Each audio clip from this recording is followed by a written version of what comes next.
What's going on, everybody? Welcome back to the channel. Welcome back to the simulator.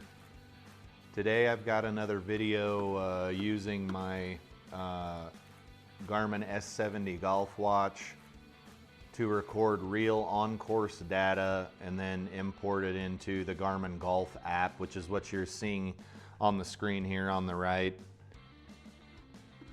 You can see I played Eagle Lake Golf Course last Thursday. I dipped out of work early, burned a few hours of PTO and headed over there. A few things of note about this course: it's a par 62 course, so I didn't shoot an 86. I was plus 24, which is right almost exactly in line with my outdoor handicap. Why do I say outdoor handicap? There's a special reason for that.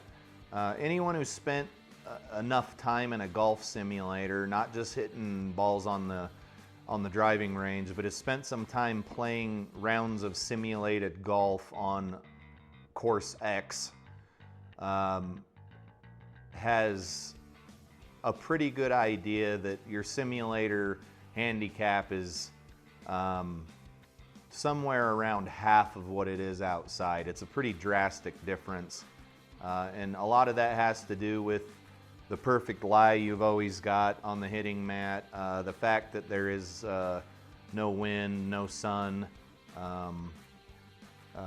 You can get into a rhythm. You're hitting golf ball after golf ball after golf ball. You're not outside, it's different. You kind of, you start to cool down, you get out of your rhythm. It is what it is. But again, this was an outdoor round of golf at Eagle Lake Golf Course up here in, I think it's in Roy, Utah. And again, it's a par 62 course, 31 on the front, 31 on the back. And that's because the front and the back are the same. It's a 9-hole golf course. In order to play 18 holes, you play the round twice. I don't know why I've got 1 of 8 fairways hit. Greens in regulation are 18, and those are, I'm guessing, par 3s, and then 38 putts, which isn't anything to write home about. But let's get into the UI here. On the first hole, you can see it was a par 4. Had an amazing drive off of, I played the black tees because that was the only way I could get anywhere near the 6,000 yard course length that I usually try to play. Amazing 280 yard poke off of the tee with my mini driver. It went over here in this area. You can see it's not actually like a desert with rocks and trees. There are certainly trees, but this was more over next to the driving range, so it took a second to find my ball. And then I grabbed my gap wedge. I got back on to the fairway here, out of the muck, and then I lobbed over, and unfortunately I had to 3-putt out of that. It won't be the last 3-putt, I don't think, for the day, but there weren't too many of them. Second hole here, you can see I hit an 8-iron off the tee. We got up onto the green, and then unfortunately I blew it with a 3-putt. I know I just said there weren't too many 3-putts. Maybe there are more than I remember. Next hole, a lot going on here. Let's try to zoom in as much as we can. This was kind of a nightmare. I hit a 7-iron off the tee, pulled it over to the left. I bladed a lob wedge over to the right, and then I finally got on with another lob shot and was able to 2-putt in. It was pretty lame. I don't know how else to put it. Let's zoom in here. Okay, the fourth hole, not too bad. I did unfortunately leave it short. 34 yards with the lob wedge in for a 2-putt. And I'm fairly, I mean, I'm pretty sure I didn't use a sand wedge there either, because that would have been 76, 100, 110. That would have been probably pitching wedge. I think it was just a mishit. There we go. There we go. Okay. That was hole 4 over at Eagle Lake.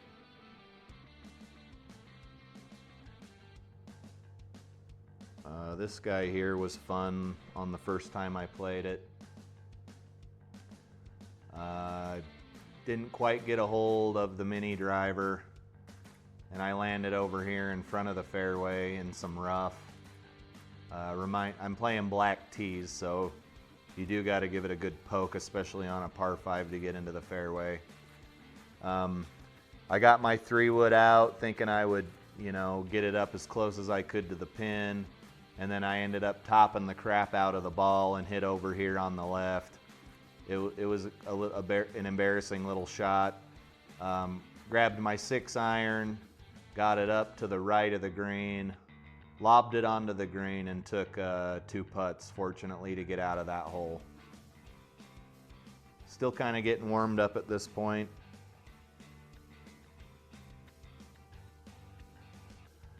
Sixth hole,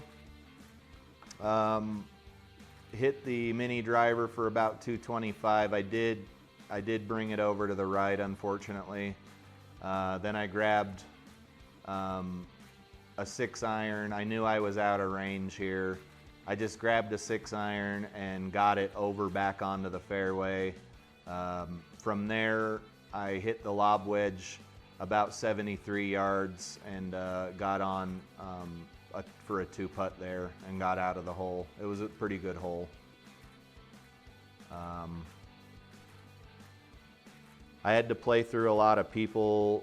This is a course where it's certainly very beginner friendly.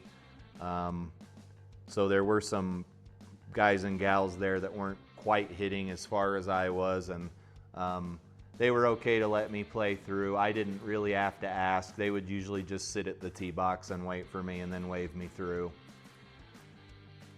Here on the 7th hole, just absolutely annihilated this ball with the mini driver, 282 yards, which left me a little 50-yard lob wedge in. I got right on the edge of the green and was able to putt off the skirt to close enough to drain the next putt with a 1-putt. That was a good hole.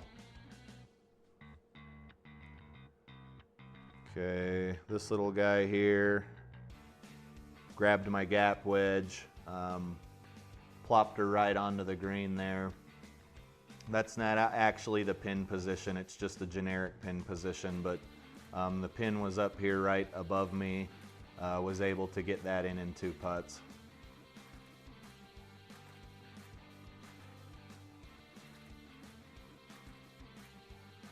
Hole 9, yeah, I just added an extra shot. Hold on, remove shot, done. Yeah, if you touch in one spot too long, it thinks you're trying to add a shot. Okay, I took my 6-iron and was able to hit it right over here. There's not actually any water here, it's just like a rock bed. Was able to hit the lob wedge up onto the green and 2-putt out, pretty stock. I did have quite a good tailwind, that's why I took that 6-iron there. It just didn't hit the ball flush and kind of pulled it over to the left a little bit. Good hole though. And then obviously hole 10 starts back over again at what would be hole 1. There was a couple sitting in a golf cart here. Over here, the clubhouse is like right over here. I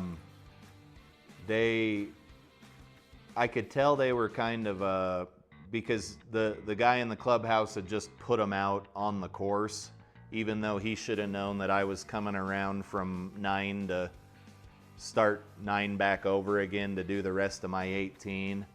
I got to the tee box before them. I could tell they were kind of asking like, what the hell's going on? Where did this guy come from? I don't know if they knew that I had just played the back / front 9 and was starting over again.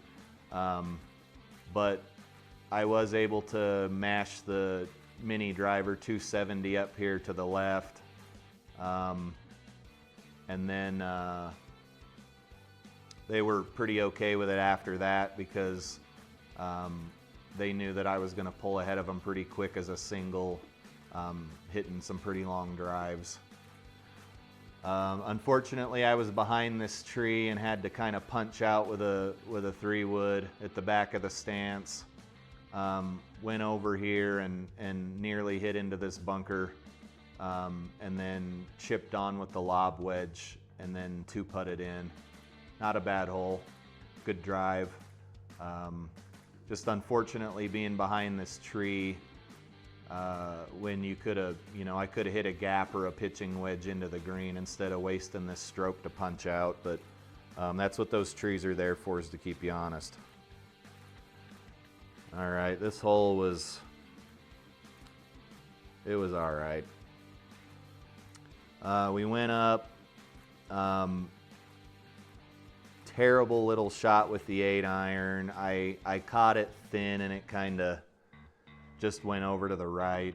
I'm sure I said a few cuss words, and then I lobbed way over the green, and then lobbed onto the green and 2-putted out. But that should have been on the green from the tee box. It just I didn't hit the ball squarely, unfortunately. Moving on to the 12th hole here. This is a bit misleading in the way that it is presented. I don't know how to fix this. We'll get to it in a second. I hit my 8-iron onto the fairway, and then I don't know where this came from. It doesn't give me the option to delete it. I did lob the ball up onto the green for a 2-putt though.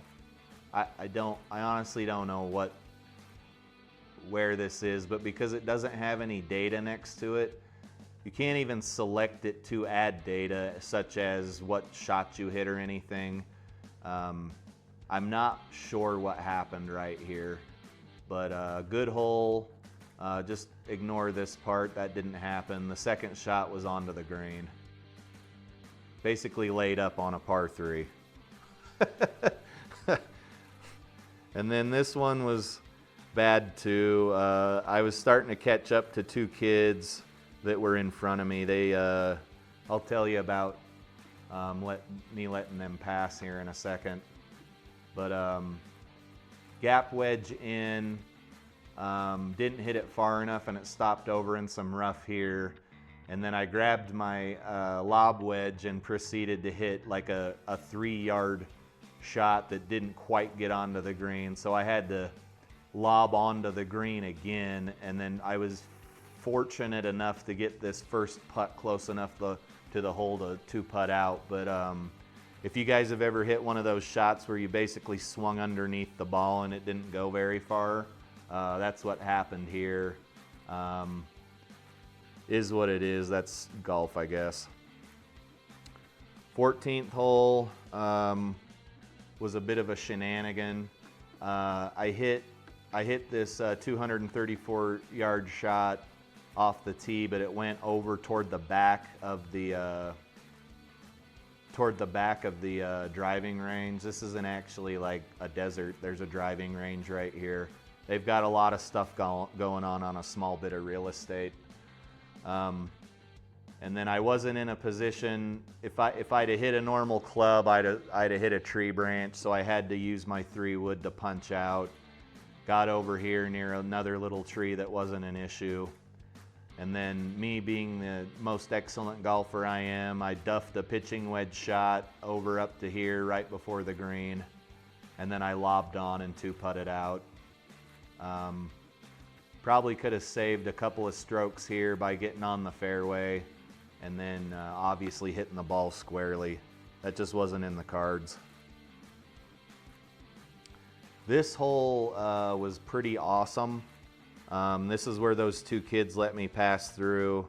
I paid my penance by giving them a couple of old Pro V1s that I had retired because they were getting some dings in the jacket, and I told them that. I said, hey, these balls aren't perfect, they're just, I don't want to use them anymore.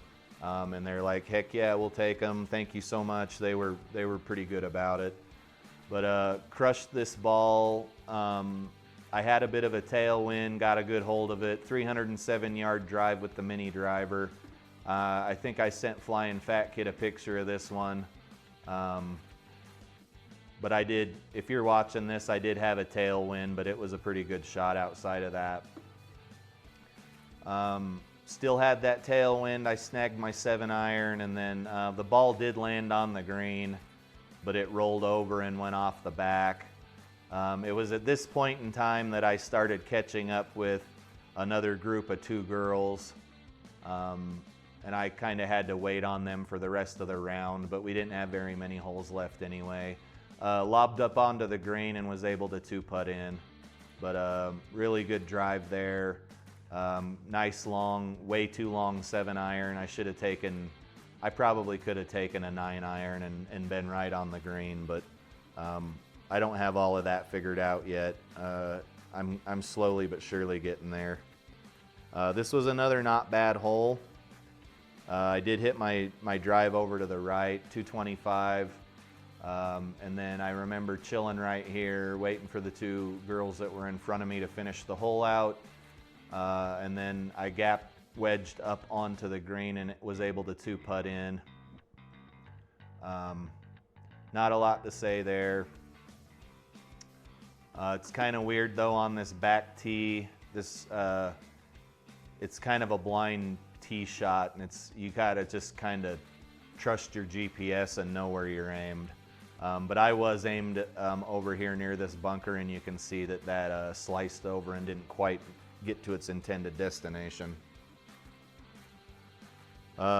Next hole, I waited on those 2 girls for quite a while. They eventually got done. Dropped a gap wedge onto the green, and like I said before, when I played this hole on the first 9, the pin's actually right over here on the left.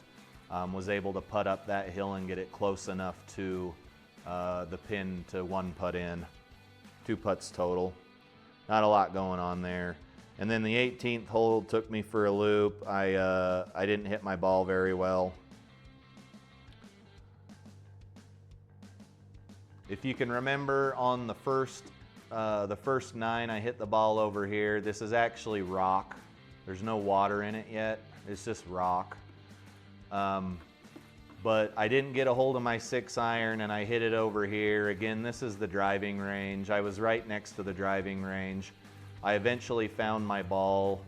They were using brand new Callaway range balls. I absolutely wanted to steal a few of them, but I'm past the point in my golf career where I pick up range balls. I just kind of toss them back onto the range or chip them back onto the range. And then I went left, and then I was able to lob up for 2-putt, and that concluded the round. Again, right, lots of bogeys, lots of double bogeys. We had 3 pars on the day, 24 over on a par 62 course, which put me at 86. Decent round. I was out there on my own. I wasn't playing with anybody else. Few people let me play through. Not bad. 24 is right in line with my current GIN handicap, so pretty good to go on that one. And that's all I got to report for this video. We'll have a couple more of these coming up. I golfed a lot this weekend. But again, that was Eagle Lake Golf Course over here in Roy, Utah. I appreciate you guys watching. We'll see you in the next one.